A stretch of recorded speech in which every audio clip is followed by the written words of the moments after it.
3 standard steps for float adjustment. Inaccurate adjustment means zero fish. Float adjustment is a basic skill for anglers. If fishing resources are abundant, float adjustment hardly matters. But if resources are scarce, precise float adjustment becomes crucial since you can't rely on rich stocks. Better skills might still help you catch a few more fish. Float adjustment follows steps. By sticking to standard procedures, you'll not only adjust accurately but also understand why it works, which is vital. 1. Rough bottom finding.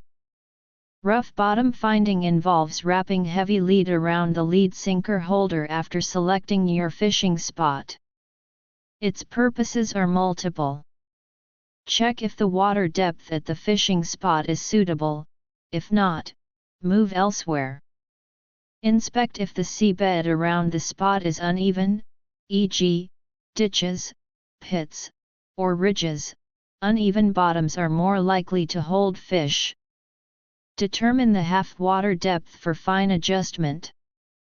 This isn't half the total water depth, but a depth where the tackle doesn't touch the bottom, yet is close to the actual fishing depth. This ensures accuracy because fishing lines have both weight and buoyancy. A large gap between adjustment depth and actual fishing depth can cause the float to lose visibility before reaching the bottom. For example, if your spot is 5 meters deep but you adjust the float at 1 meter, the float might disappear by the time you reach 4 meters.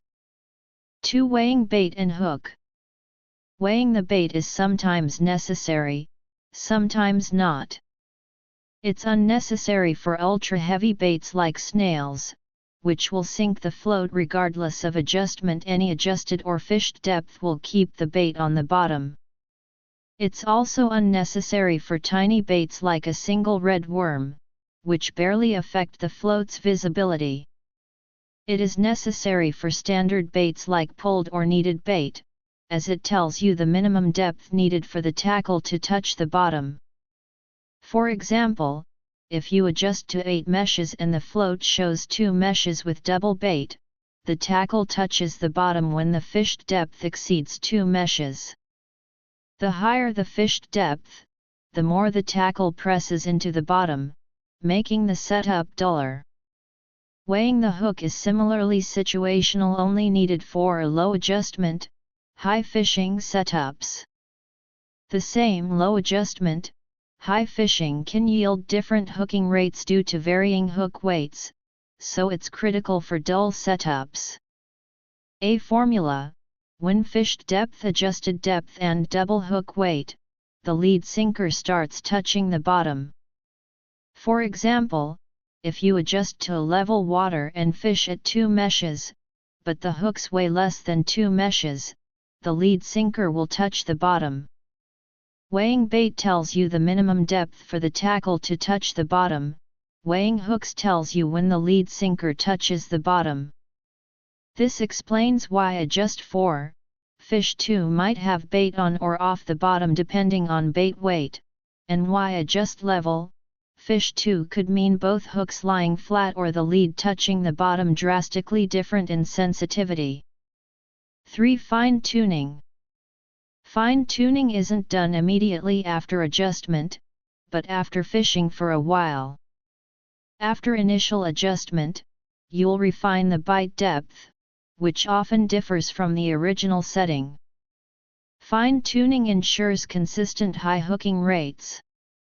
For example, starting with adjust 4, fish 2 might shift to adjust 4, fish 3 after finding active bites. Fishing lines and floats absorb water over time, increasing tackle weight and altering the bottom setup. If adjust 4, fish 3 works well but later shifts to adjust 2, fish 3 due to water absorption, hooking rates will drop. To fix this, recheck the half water adjustment. If it's no longer 4 meshes, reset to 4, then refine the bottom to fish 3 meshes. For wild fishing, especially in hot summer, floats swell after sun exposure, changing their buoyancy. This can either lower or raise the fished depth. Any change in fished depth affects hooking rates, making fine-tuning essential. Author profile: I'm a self-media blogger who loves fishing and enjoys sharing tips. Follow me to exchange fishing skills and chat about all things wild fishing. Give a like, save, and follow to never miss an update.